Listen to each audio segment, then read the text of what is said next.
నమస్తే. తమిళనాడులో చరిత్ర సృష్టించినటువంటి టీవీకే పార్టీ అధ్యక్షుడైనటువంటి విజయ్ టార్గెట్ని ముందుగానే ఫిక్స్ చేయడం జరిగింది. సో తాను ముఖ్యమంత్రి ఖచ్చితంగా 2026లో అవుతానని చెప్పేసి బలంగా నమ్మడం జరిగింది. దానికి ఉదాహరణే ఆయన కారుకున్నటువంటి నెంబర్ ప్లేట్. అంటే ఎవరు కూడా అంచనాలకు అందకుండా ఏ ప్రత్యర్థి పార్టీలు సైతం కూడా ఆయన బలాన్ని కూడా అంచనా వేయలేదు.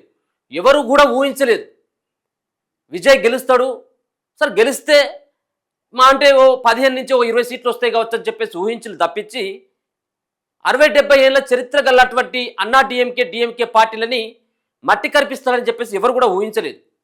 ఎన్నికలు జరిగిన తర్వాత కూడా ఏ ఎగ్జిట్ పోల్స్ కూడా అందలేదు. ఎన్నికల్లో ఓటేసినటువంటి ఓటర్ల నాడిని కనుక్కోవడంలో వాళ్ళు కూడా విఫలమైపోయింది. సో ఎవరి అంచనాలకు అందనటువంటి విజయ్ సింగిల్ లార్జెస్ట్ పార్టీగా అవతరించి రేపో మాపో ఆయన ప్రభుత్వాన్ని ఏర్పాటు చేయబోతా ఉన్నారు. రాష్ట్ర ముఖ్యమంత్రిగా విజయ్ అనేటువంటి నేను అంటూ ఆయన ప్రమాణ స్వీకారం చేయబోతా ఉన్నాడు. ఇదంతా ఎందుకు చెప్తున్నానంటే ఆయన టార్గెట్ని ఏ విధంగా ముందు ఫిక్స్ చేసుకున్నాడంటే ఆ కార్ నెంబర్లో చూస్తే సీఎం 2026 అన్నటువంటి ఒక నెంబర్ ప్లేట్ కనబడతా ఉంది. ఆయన సంబంధించినటువంటి వాడుతున్నటువంటి కార్ TN07.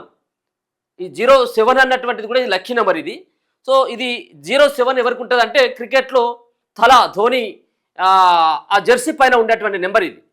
సో ఆయన ధోనికి సంబంధించినటువంటి నెంబర్తో పాటు మరో పక్కన ఆయన సీఎం 2026 అన్నటువంటి నెంబర్ అంతా కూడా ఇప్పుడు ఆ కారు ఈ నెంబరు ఇదంతా కూడా సోషల్ మీడియాలో ఇప్పుడు వైరల్గా మారిపోయింది. ఇప్పుడు షేక్ చేస్తూ ఉన్న సోషల్ మీడియాని షేక్ చేస్తూ ఉన్నటువంటి ఈ నెంబర్ ప్లేటు విజయ్ మామూలోడు కాదు, టార్గెట్ అప్పుడే ఫిక్స్ చేసిండా అని. అంటే సంకల్పం ఉంటే ఏదైనా సాధించవచ్చు, మనం గెలవాలన్నటువంటి బలమైనటువంటి సంకల్పం ఉండి ముందుకెళ్ళినట్టయితుంటే విజయం వరిస్తుందన్నటువంటి దానికి ప్రధానమైనటువంటి నిదర్శనమే విజయ్. సైలెంట్గా ప్రచారం చేసుకుంటూ ఎవరిపైన కూడా విమర్శలు చేయలేదు. సో ఆయన ఏం చెప్పదలుచుకున్నాడో అదే చెప్పేసిండు ప్రజలకి. నేను గెలిస్తే ఏం చేయాలో అదే చేస్తానని చెప్పిండు. హామీలు ఇవ్వడం జరిగింది. కానీ అక్కడ ఉన్నటువంటి అవతల పార్టీలకు సంబంధించిన నేతలు ఏ ఒక్క రోజు బూతు మాట్లాడలేదు. ఏ ఒక్కరోజు పెద్దగా విమర్శించినటువంటిది ఏమీ లేదు. అయినప్పటికీ కూడా ప్రజలంతా కూడా ముఖ్యంగా యువత ఆయన వైపు నడవడం జరిగింది. సో ఈ యొక్క నెంబర్ ప్లేట్ చూసుకోవచ్చు. ఇక ఇక్కడ త్రిష అంటే మనకు తెలుసు. సో త్రిషతో ఉన్నటువంటి ఆయనకు ఉన్నటువంటి అనుబంధం అంతా. సో ఆమె కూడా ఆ గెలుపులో చాలా కీలకమైనటువంటి పాత్ర వహించింది. ఇదే నెంబరు TS07 CM 2026 అంటే 2026. తమిళనాడు రాజకీయాల్లో చరిత్ర సృష్టించిన విజయ్ టీవీకే పార్టీ ఇప్పుడు దేశ రాజకీయాల్లో సెన్సేషన్గా మారింది. పార్టీ పెట్టిన 2 ఏళ్లకే 108 సీట్లతో రాష్ట్రంలో సింగిల్ లార్జెస్ట్ పార్టీగా అవతరించిన సంగతి తెలిసిందే. విజయ్ తమిళనాడు సీఎంగా ప్రమాణ స్వీకారం చేసేందుకు రెడీ అవుతున్న వేళ ఇప్పుడు సోషల్ మీడియాలో Vijay car number plate viral అవుతుంది. ఏంటి విజయ్ రాష్ట్ర భవిష్యత్తును ముందే ఊహించారా అన్నటువంటి చర్చ నడుస్తున్నది.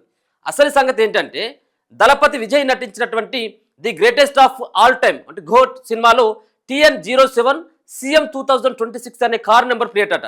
సో ఆ సంబంధించినటువంటి నెంబర్ ప్లేటు ఈ సినిమాలో కనబడుతుంది అనేటువంటి కార్ నెంబర్ ప్లేటు. అయితే ఇది కేవలం అనుకోకుండా జరిగింది కాదని విజయ్ ఒక పక్కా పొలిటికల్ మాస్టర్ ప్లాన్ అని నెటిజన్లు చర్చించుకుంటున్నారు.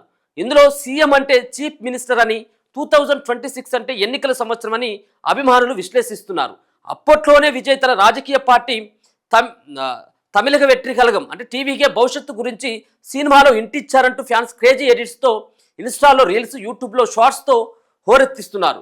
ఈ వైరల్ ఎడిట్స్తో మరో ఆసక్తికరమైనది ఏంటంటే ఆ ఆసక్తికరమైనటువంటి నెంబర్ 07 అన్నటువంటి నెంబర్. ఇది legendary cricketer MS Dhoni Jersey number. అలాగే తమిళనాడులో థలా వర్సెస్ దళపతి కాంబినేషన్ కోసం ఈ నెంబర్ను ఆఫ్ ఆల్ టైమ్ కేవలం ఈ టైటిల్ మాత్రమే కాదు భవిష్యత్తుకి ఇదంతా కూడా సంకేతం అంటూ కూడా చర్చిస్తూ ఉన్నాడు. సో మొత్తానికి ఈ నెంబరు ఎందుకు వాడిండు అంటే ఇక్కడ ధోని వేసుకున్నటువంటి జెర్సీ నెంబరు కాబట్టి ఇదంతా కూడా వాడిండు. సో ఈ సినిమాలో కూడా త్రిష ఉన్నదట. ఈయన ఏదైతే సినిమాలో ఇది ఏదైతే ఘోట్ సినిమా ఏదైతే ఉందో the greatest of all time అన్నటువంటి సినిమాలో నటించింది కూడా త్రిషే. సో ఇది ఇలా త్రిష ఉన్నది, ధోనికి సంబంధించినటువంటి జెర్సీ నెంబర్ ఉన్నది. ఆయనే 2026లో ఎన్నికల పీరియడ్ కాబట్టి 2026 అన్నటువంటి నెంబర్ ఉన్నది. అంతేకాకుండా సీఎం అన్నటువంటి అక్షరాలు కూడా ఉన్నాయి. అంటే ఈ అన్నిటిని కూడా ముందే ఊహించి నేను ఖచ్చితంగా 2026లో ముఖ్యమంత్రి అవుతానని చెప్పేసి ఆయనే గట్టిగా నమ్మబట్టే ఆ నెంబర్ ప్లేట్లు కూడా వేసుకున్నాడు అన్నటువంటిది ఒక సందేశం అయితే కనబడతా ఉన్నది. తమిళనాడులో మే 4న వెల్లడైన ఫలితాల్లో మొత్తం 234 అసెంబ్లీ స్థానాల్లో 108 ఆయనే గెలవడం జరిగింది. అతిపెద్ద పార్టీగా కూడా అవతరించడం జరిగింది. సో ఈ మీమ్స్ అంతా కూడా కనబడతా ఉన్నాయి. చాలామంది ఎడిట్స్ చేసుకుంటూ సోషల్ మీడియాలో, ట్విట్టర్లో, ఫేస్బుక్లో, ఇన్స్టాలో ఇట్లా రకరకాలుగా సంబంధించినటువంటి ఈ నెంబర్ ప్లేటు విజయ్ కనబడుతున్నాడు అంటే విజయ్ పక్కన ఖచ్చితంగా ఎక్కడో చోట మూలకైనా కానీ త్రిష ఫోటో మాత్రం మళ్ళీ ఖచ్చితంగా వాడుతూ ఉన్నారు. సోషల్ మీడియాలో ఇప్పుడు విజయ్ ఎంత వైరల్ అయిపోతూ ఉన్నాడో త్రిష కూడా అంతే వైరల్ అయిపోయింది. సినిమాల ద్వారా తెలుసు ఆమె పరిచయం అక్కర్లేనటువంటి పేరు. ఆ ఫేస్ను చూసినట్లయితే ఎవరైనా గుర్తుపడతారు. చాలా మంచి మంచి యాక్టర్స్ తోటి ఆమె యాక్టింగ్ చేయడం జరిగింది సినిమాలలో. సో అంతకంటే ఎక్కువగా పేరు మొత్తం ఓవరాల్గా దేశవ్యాప్తంగా పేరు వచ్చింది అంటే ఈరోజు విజయం సాధించినటువంటి విజయ్ ఈ రేపు ముఖ్యమంత్రి కాబోతా ఉన్నాడు కాబట్టి ఆ సంబంధించినటువంటి ఈ అంశంలోనే త్రిషకి పెద్దగా పేరు వచ్చిందని మనం చెప్పుకోవచ్చు. సో మొత్తానికి ఈ నెంబర్ ప్లేట్ తోటి ఉన్నటువంటి కారు, ఆ సినిమాలో వాడినటువంటి కారు, ఈ నెంబరు, అలాగే సీఎం అన్నటువంటి అక్షరాలు ఇప్పుడైతే సోషల్ మీడియాలో ఒక పెద్ద వైరల్గా మారుతా ఉంది.